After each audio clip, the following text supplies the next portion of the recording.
Hello students, good morning everyone. Welcome to this new lecture.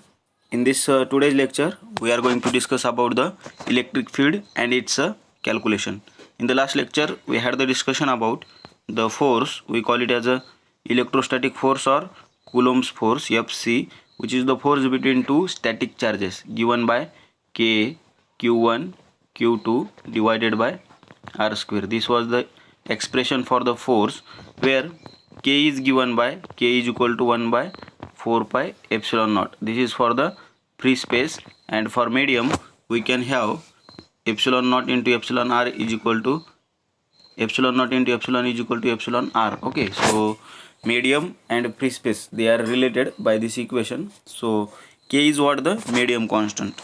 It means that Coulomb's force is a medium dependent force. It means that two charges are there, but what is the medium in between them is very important for the attraction or repulsion, as well as the strength of the force on which this electrostatic force or Coulomb's force depends on.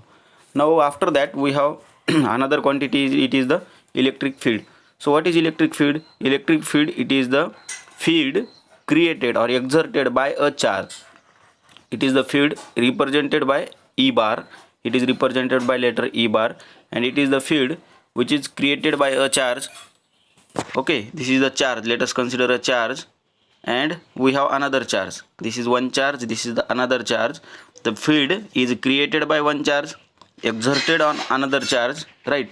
So field which is so the field is created by one charge, exerted on another charge. In between them we have electric field, right? So the setup which gives you the electric field vector is known as the E bar, and which is also denoted by the letter E bar. So what is E bar? E bar is nothing but the expression for E bar. E bar is equal to F bar by Q. F means what? Coulomb's force. Okay, Coulomb's force divided by charge Q, which is equal to E bar. E bar is nothing but the electric field vector. Coulomb's force is the force F bar. Q is the charge which is we are going to exert on a body, right? So E bar is equal to F bar by Q. This is important equation, so you should be known about. So charge. So to define the electric field, we need to have the charge, and this is the expression for that charge. Write down this one as equation number 1, right? So electric field due to a point charge can be given by the equation E is equal to kq divided by r square. Why kq divided by r square? Because of force is given by k q naught divided by r square into r cap. R cap is nothing but the unit vector. R cap काय आहे? Direction आहे फक्त. Cap denotes direction only. Now E bar is equal to this expression F bar divided by Q naught. So K Q1 Q2. Instead of the Q1 Q2, we are going to take Q and Q naught, another charge Q naught, right? So Q and Q0 we have taken. So K Q Q0 divided by R square divided by Q0. This Q0 will get cancelled. That's why E bar is equal to KQ divided by R square. This is the final expression for the electric field of a point charge. Okay, point charge is there. For that point charge, electric field is given by that vector, right? So let me explain you once again. So electric field due to a positive charge. What is the electric field due to positive charge? We know that electric field lines are going to come out from the positive charge. Positive charge आहे बघा हा सेंटरला, त्याच्यापासून ह्या outward lines आहेत. तसंही positive म्हणजे काय? देणारा. He is going to give out, देतोय. म्हणून इलेक्ट्रिक फील्ड व्हेक्टर कशा असणार आहेत? पॉझिटिव्हपासून बाहेरच्या दिशेने असणार आहेत. परंतु त्या कशा आहेत? सिमेट्रिक आहेत. आता सर्व दिशेने सारख्या आहेत. असं नाही आहे की एकाच दिशेनं 4-5 लाईन आहेत, बाकीच्या दिशेनं काहीच नाही. It is does not like that. म्हणजे सर्व दिशेनं सारख्या इलेक्ट्रिक लाईन्स ऑफ फोर्स आहेत. That's why this is the symmetrical charge distribution or symmetric field distribution. So electric field of a point charge is shown by this figure, and it's a graph. Its a graph is given by this one. The central point is a point charge. X is the position. This is the electric field. As position changes, electric field reduces, right? It means that charge goes from the center, or charge is going to away plot of electric field of positive charge at different points on x axis. x axisच्या different पॉईंटला त्याचे graph कशा पद्धतीने असणार आहे ते आपण पाहिलेलं आहे. Electric field due to a point positive charge is radially outward. Positive पासून इलेक्ट्रिक फील्ड लाईन्स ह्या कशा असणार आहेत, रेडियली आउटवर्ड आहेत. So what is for the negative charge, let us explain or let us study that also. आता negative charge असेल तर electric field lines कशा असणार आहेत, निगेटिव्ह चार्जकडे असणार आहेत. They are towards the negative charge, right. So that's why in this diagram they have been shown like this. They are converging at point, converging at the initial we have seen that was the diverging point, right? This is the converging point like a sink. After this we have to study the continuous charge distribution. There are two types of charge distributions. One is discrete. Discrete means q1 q2 are separated by some distance r, and continuous means what, the charges are continuous. Okay, so there is no any gap, so large number of charges are there, so this is known as the continuous charge distribution, and this is known as the discrete charge distribution. For continuous charge distribution we will have to study Gauss law. For discrete charge distribution we have seen it is the Coulomb's law, right? So electric field due to a continuous charge distribution is given by, or it is calculated by the integration equation. Integration means what, collection of all the charges over the closed body, right? आता what are the steps, what are the steps to calculate the electric field for continuous charge distribution? There are 5 to identify the charge distribution. There are steps to calculate the electric field. What are the steps? There are few steps to calculate the electric field. First one, it is identify the charge distribution, whether it is lambda, sigma or rho. What is lambda, sigma, rho? We have seen in the 11th class. 11वीच्या क्लासमध्ये special article आहे याच्यासाठी. Charge distribution, line charge distribution denoted by lambda, surface charge distribution denoted by sigma, and volume charge distribution denoted by rho.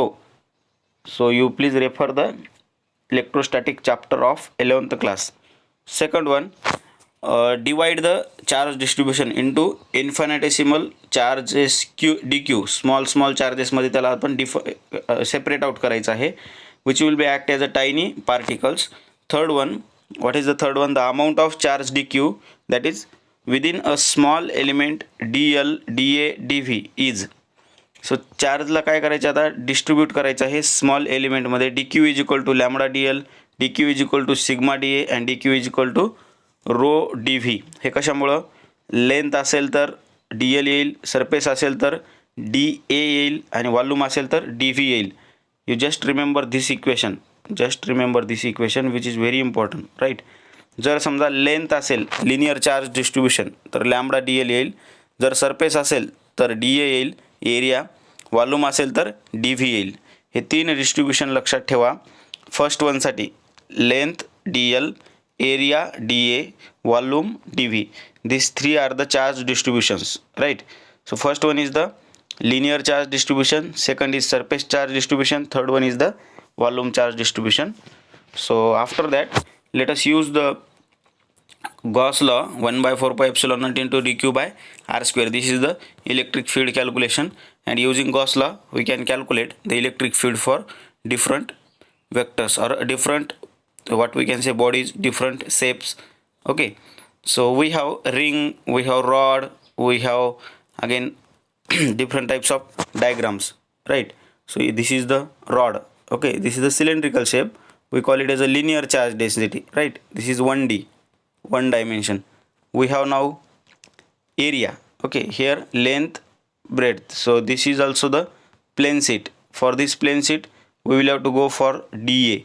Here only length DL, here DA, and third one, if we have a volume, so we will have to go for the DV as well as volume charge distribution, right. So this is known as DV. DL it is 1D, DA it is 2D, and DV it is 3D. DV means what? Change in volume. So electric field lines, what are the properties of electric field lines? Let me explain that. Positive, we know that electric field lines are going away from the positive charge. If there is a positive charge, electric field lines are going away from the positive charge. If charge is not given, here they have not shown here which charge is there. We can define here must be a positive charge because electric field lines are going out. If electric field lines are coming out, then that distribution must be a positive charge distribution. Now different types of charges are there, and we can have the properties of electric lines of force. What are the properties of electric lines of force? First one, go for first one. If we have q greater than 0, in the second one we have q less than 0. In the first one we have q greater than 0, second one we have q less than 0. Q greater than 0 means what is meant by q greater than 0? Q greater than 0 means there is a positive charge, right? Q greater than 0 positive charge, q less than 0 negative charge. For the positive charge we have outward electric lines of force. For the negative charge we have inward electric lines of force. Positive positive there is a repulsion, positive negative there is a attraction. This all is about the electric lines of force. And here last one you can see in the diagram, first 4 lines are there, here also 4 lines are there, here also 4 lines, here also 4 lines. In the 4 different figures ह्या चारीमध्ये बघा similarity दिसते, सारखेपण आहे.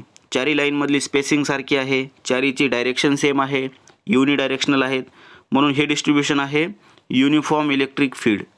कुठलं distribution आहे? Uniform. Uniform म्हणजे काय? एकसारखं. Field distribution कसं आहे?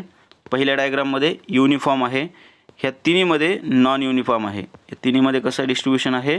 Non uniform distribution. इथं बघा लाईन्स कशा झाल्यात? क्रॉस झाल्यात.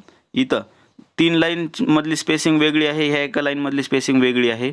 इथं सुद्धा कर्व झालेला आहे. म्हणजे या तिन्हीमध्ये काय आहे? नॉन युनिफॉर्म डिस्ट्रीब्युशन, आणि याच्यामध्ये uniform electric field distribution. In this way we can study the electric field and we can calculate the electric field by using Gauss law. Actually there are 3 applications for your syllabus of Gauss law to calculate the electric field that we will discuss in the one of the next lecture, right? So with this better to stop here and we will continue remaining things in next lecture, that is Gauss law and its applications. There are 4 to 5 applications of Gauss law. We will discuss all those applications in the next lecture, right? Bye for now and have a nice day.